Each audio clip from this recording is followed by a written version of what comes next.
Salut la team Nameless, c'est Biff. Aujourd'hui, je vais vous parler d'une super gamme de die que j'ai découvert sur le site Le Petit Vapoteur il y a pas longtemps de ça. C'est la gamme des Noms Noms. Alors Noms, ça me disait rien du tout. Je me suis dit on va tester. Alors je me suis renseigné un petit peu pour les petites infos que j'ai pu trouver. C'est une gamme de die et de e-liquide irlandaise. Alors je me suis dit pourquoi pas, hein.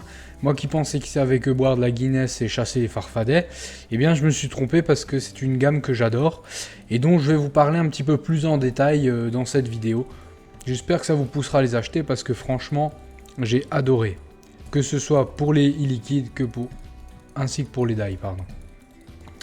D'ailleurs j'ai juste une petite chose à soumettre, hein, c'est que d'habitude dans les die on peut être déçu en ayant testé les liquides tout prêts au préalable, parce qu'ils sont forcément un petit peu, on a l'impression qu'ils sont moins dosés, qu'on ressent un petit peu moins bien même si on suit les recommandations.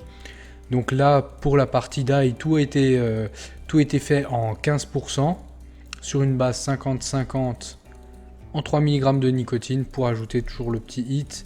Moi je trouve que la nicotine en fait apporte beaucoup dans les die, donc j'en laisserai toujours, même si j'en ai plus forcément besoin.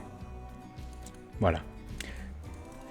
Donc on va partir tout de suite sur la description des produits, et on va parler en premier de mon grand top 1, hein, que j'ai adoré, c'est le Strawberry Ambrosia. Alors c'est tout simplement un custard avec une note subtile et légère de fruité de fruits rouges en fait. Franchement, c'est un très bon all day, hein. J'en ai déjà descendu 200 ml au bas mot et je l'adore vraiment. Il est vraiment top. Pour un custard en fait, il va pas être écœurant à la longue et c'est ça qu'on peut vaper toute la journée. Moi, je trouve que celui-ci est génial. Ensuite, dans un second temps, on va parler du Nutter Custard. Alors là, c'est toujours un custard, hein, c'est toujours un gourmand, mais avec une alliance de beurre de cacahuète qui est vraiment pas mal. Bon, alors bien sûr, si vous n'aimez pas le beurre de cacahuète, c'est foutu. Il est sucré, voire même très sucré, hein, selon les goûts, mais il est vraiment délicieux. Moi, je le trouve pas écœurant non plus, contrairement à certains juice très sucrés, très chargés, qui peuvent être écœurants à la longue. Celui-ci ne l'est pas, en tout cas, moi, mon petit palais le supporte très bien toute la journée. Donc, je le recommande également. Le Duke Boy. Alors, celui-ci est un peu complexe, en fait, j'ai l'impression, en le vapant. Tout simplement pourquoi c'est un beignet avec un beignet fourré à la mûre, tout simplement. Alors en le vapant, moi ce que j'ai constaté, c'était une première note de mûre qui vient et qui est très présente, et ensuite qui s'estompe pour laisser place à une note beurrée, celle du beignet, qui reste en bouche un peu plus longtemps. Il n'est pas écœurant du tout, il est délicieux, mais celui-ci c'est pas vraiment un all day, hein. Il est vraiment très chargé, il est vraiment très puissant. Même dosé en 15%, il est très costaud. Donc celui-ci, on va plutôt se le garder pour les moments plaisir, pour les desserts. Ensuite, un que j'ai particulièrement apprécié également, c'est le Fried Custard. Donc celui-ci, c'est un custard, mais juste avec une note vanille subtile. C'est un custard assez classique vanille, hein.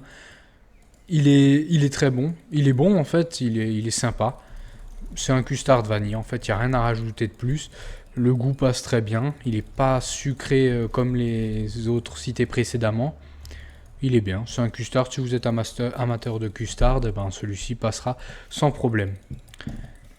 Et là on passe ensuite sur les fruités. Alors le Nom Bongo, qui est transparent celui-ci, hein, contrairement aux autres qui ont une petite couleur jaunâtre, hein. Le Nom Bongo, c'est un fruité qui est assez sympa, il est un peu puissant quand même. Alors, quand vous allez le vaper, si vous l'essayez, en fait, moi, le premier ressenti que j'ai eu, c'était une note de pêche. Et ensuite, on ressent la menthe. On ressent la mangue. Une note de mangue, en fait, qui arrive derrière. Et ça, j'ai particulièrement apprécié. Moi qui n'aimais pas du tout les fruités, j'ai dû m'y convertir parce que mon palais ne supportait plus à un moment. Et franchement, celui-ci est vraiment pas mal du tout.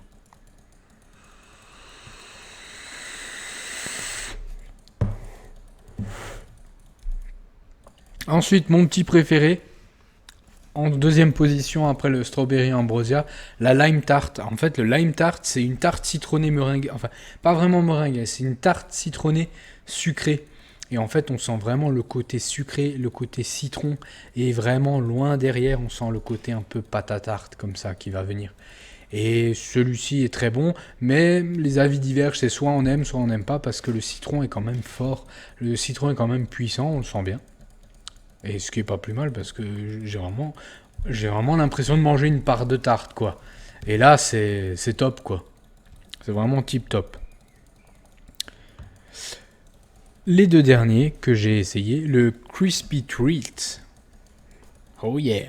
Le Crispy Treat, c'est un riz soufflé caramélisé qui nous fera penser à une barre du même type que vous pouvez connaître, que je ne citerai pas, qui est bon, qui est étonnant. Surtout le côté riz soufflé en fait qui ressort tout de suite en bouche. Et c'est pas mal, c'est pas mal. Ça se laisse vaper, c'est un peu déroutant en fait. C'est pas des arômes, c'est pas des parfums qu'on a l'habitude de vaper, hein. Enfin, que j'ai l'habitude de vaper surtout. Et c'est pas mal, moi j'aime bien. Côté caramélisé revient fort quand même derrière. Donc celui-ci, en All Days, pareil. Bof. Et là, un qui va sûrement faire plaisir aux Bretons, c'est le Salted Indulgence. Parce que c'est un caramel au beurre salé. Et franchement, là, on sent vraiment les deux éléments, le caramel et le beurre salé. Une belle alliance, c'est sympa. Faut aimer le beurre salé parce que là, c'est vraiment des arômes, je trouve, de qualité qui se rapprochent beaucoup du descriptif en fait. Qui se rapprochent énormément du descriptif. Tous les tests ont été menés sur le Flav que j'ai acquis récemment, avec un montage en flat wire en SS316, 7 spires d'ailleurs. Et tous mes arômes, tous mes liquides, toutes mes dailles, pardon, tous mes dailles ont été dosés à 15% et ont maturé environ 15 jours à 3 semaines, je ne sais plus exactement parce que j'ai toujours la flemme de mettre la date. Donc concrètement, en conclusion à cette gamme, qu'est-ce qu'elle nous apporte? Des arômes assez sympas. Elle est méconnue, elle était méconnue pour ma part, j'en avais jamais entendu parler, j'avais jamais vu de post sur Facebook qui faisait la pub ou quoi que ce soit. Et là, je me suis dit, pourquoi pas, on va tester, on va changer un petit peu des 814, Vape Institut, Virus Vape et tout ça, que j'ai l'habitude de vaper au quotidien. Et on va tester, et franchement, je suis vraiment pas déçu. Le prix des arômes est un petit peu élevé, effectivement. C'est 30 ml pour 13 €, je crois, ou 12,90, quelque chose comme ça. Mais ça en vaut largement la peine parce que dosé à 15%, y a de quoi faire, tout simplement. Il y a de quoi faire avec un flacon. Ils sont très bons. Moi, j'ai rien à rajouter là-dessus. Si vous avez un avis, si vous avez une gamme de die à me soumettre, que je puisse essayer, que je ne connais pas, ou que je ne connaissais pas avant, n'hésitez pas à m'en parler en commentaire. Abonnez-vous à la vidéo, à la chaîne, pardon. Regardez la vidéo, abonnez-vous à la chaîne. Toi-même, tu sais. Et j'espère que la vidéo vous a plu. Il ne me reste plus qu'une chose à faire. Vous souhaiter une bonne journée, une bonne soirée et surtout une bonne vape. Salut!